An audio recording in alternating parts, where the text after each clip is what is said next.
Dios te bendiga rica y abundantemente. Soy Eric Sugomar de Bosquejos Bíblicos. Yo quiero compartir con usted el tema cuando llegó el día de la batalla, basado en el texto bíblico de Primera de Samuel, capítulo 13, versos 16 al 22. Inclusive, a lo largo de los escritos bíblicos en el Antiguo Testamento, hemos sido testigos de las grandes victorias que obtuvo el pueblo de Israel en las grandes batallas. Hemos visto la manera muy peculiar de alzarse con la victoria. Hemos visto al pueblo de Israel derrotar a sus enemigos y someterlos. Pero no siempre fue así. En los primeros años del reinado del rey Saúl, los filisteos se presentaron contra los israelitas para darles batalla. Y el pueblo de Dios, el pueblo de Israel en ese momento, no estuvo preparado para el día de la batalla. ¿Estarás tú preparado para el día de la batalla? Si el día de la batalla te sorprende, tienes las armas preparadas para hacer frente a tus enemigos. Miremos lo que aconteció con el pueblo de Israel. ¿Qué pasó con el pueblo cuando le llegó el día de la batalla? Porque te puede acontecer a ti cuando llegue tu día de la batalla. La palabra declara en el versículo 19 del texto antes leído que no era un pueblo de guerra. Textualmente dice lo siguiente: y en toda la tierra de Israel no se hallaba herrero, porque los filisteos habían dicho para que los hebreos no hagan espadas ni lanzas. El pueblo de Israel no era un pueblo de guerra. Y no era un pueblo de guerra porque no tenían armas. Hombres había muchos. Armas no existían. No tenían ejércitos. No tenían armas. Por eso cuando llegaron los filisteos no pudieron hacerle frente al día de la batalla. Si tú eres un cristiano, para poder hacerle frente al día de la batalla tienes que tener tus armas bien preparadas. Tienes que tener la palabra de Dios, que es la espada del Espíritu, con la cual podemos defendernos en el día de la batalla. Si no tenemos armas espirituales, entonces no estamos preparados cuando nos llega la batalla, como el pueblo de Israel, cuando llegaron los filisteos sobre ellos. No tenían armas, no habían herreros. Los herreros los habían eliminado o se lo habían llevado los enemigos. No deje que el enemigo te controle. No deje que el enemigo decida si tú tienes armas o no tienes armas. Porque las armas de nuestras milicias no son carnales, son poderosas en Dios, capaces de destruir fortalezas. El pueblo se dedicaba al pastoreo, a la danza y a cantar. Hacía muchas cosas, pero no se dedicaba al oficio de soldado. No tenían ejército, no habían soldados, habían pastores, habían cantores, habían muchos oficios, pero no habían soldados. El oficio de guerra, o sea, la herrería, estaba monopolizado por los enemigos. Dependían de los enemigos para que le afilaran los asadones o los trillantes, porque ellos no tenían cómo hacerlo. No habían herreros que hiciesen asadas ni trillantes, mucho menos que hiciesen espadas y lanzas. Por eso, cuando les llegó el día de la batalla, no estaban preparados. Los filisteos habían encargado que desde Dan hasta Beerseba no hubiese un solo herrero. Así los mantenían controlados. Los enemigos se estaban preparando, se habían preparado para que en todo lugar no hubiese herreros, no hubiese quien pudiese dar armas al pueblo.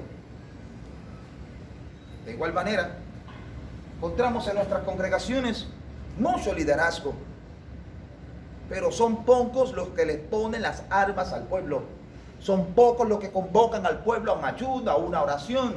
Son pocos los que incitan al pueblo de Dios a memorizar la palabra, a leer la palabra, a meditar la palabra, a obedecer la palabra, porque la palabra de Dios es una de las armas más efectivas que tenemos. Le brindamos al pueblo mucho entretenimiento, pero no le brindamos al pueblo armas. Y esto fue uno de los acontecimientos para el pueblo de Israel, el cual los hizo no estar preparados para el día de la batalla. El pueblo comprendió las consecuencias de su acomodamiento. Por mucho tiempo estuvieron muy cómodos en no tener espadas, en no tener ejércitos, en depender de sus enemigos para que le pudiesen limar las azadas y los trillantes para trabajar. Se acomodaron y se acostumbraron a estar sin armas. Hay muchos creyentes que están acostumbrados a no orar. Hay muchos creyentes que están acostumbrados a no meditar en la palabra del Señor. Hay muchos creyentes que están acostumbrados a no ayunar ni a vigilar. Son armas de nuestra milicia. Son armas espirituales que tenemos que tener presentes y preparadas en cada momento, porque no sabemos cuándo llega el día de la batalla. El pueblo de Israel en tiempos de rey Saúl, por años habían dependido de sus propios enemigos para las obras de herrería. Los enemigos hasta les cobraban a ellos por los servicios de herrería.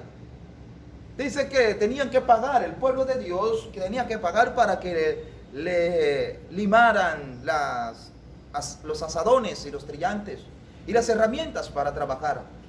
Pagaban por eso. Es algo muy contradictorio. Los enemigos del pueblo de Israel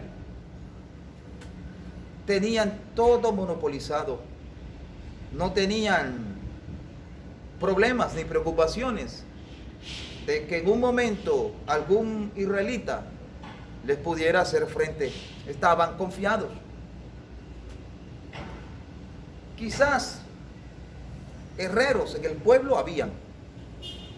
Quizás habían herreros, pero se habían convertido en personas tan dependientes de sus enemigos que dejaron el oficio. Dejaron el oficio de la herrería. Los herreros ya no eran más herreros.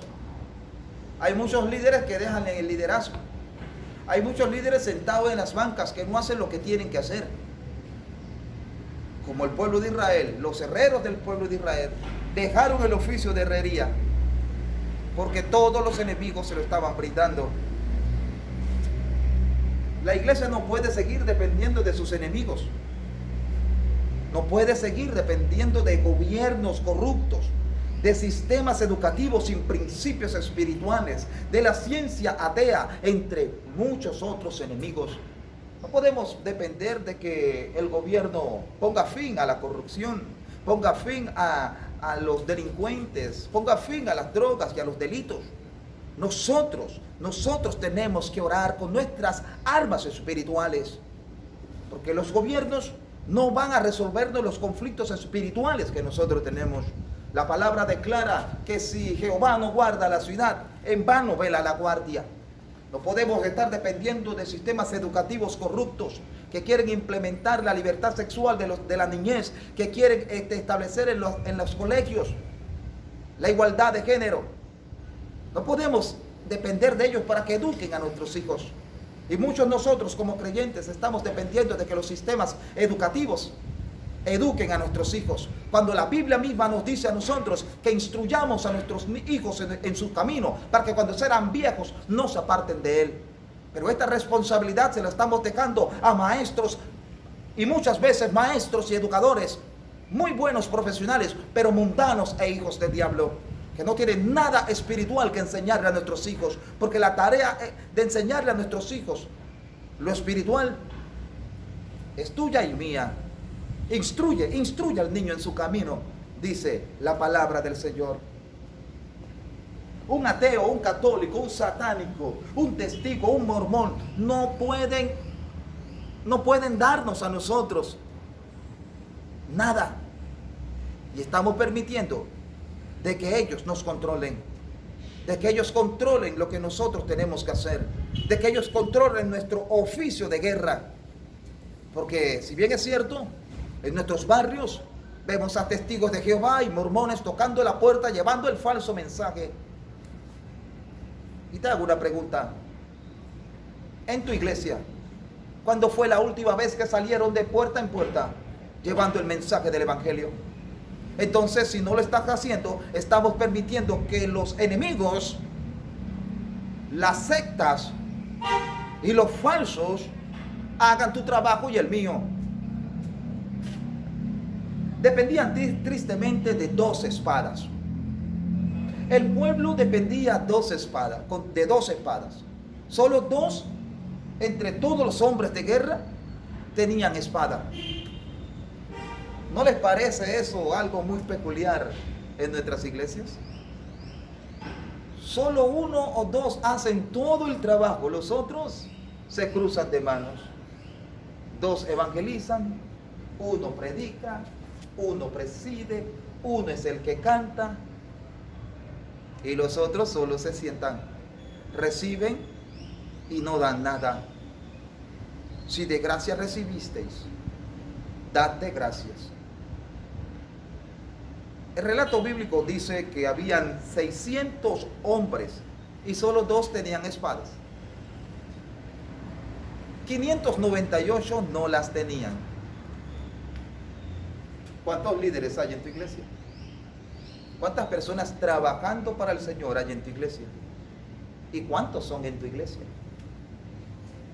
Aquí habían dos espadas y 600 hombres. Dos con espadas, 598 sin espadas. Es como si fuese una radiografía para muchas de nuestras congregaciones. Este problema ha creado gente estelar. Por eso que se han levantado super líderes, personas cristianas muy famosas, porque hacen el trabajo ellos solos. Personas estelares. También este problema de que solo un poquito haga el trabajo y la gran mayoría no haga nada. Esto crea el personaje de hombres orquestas.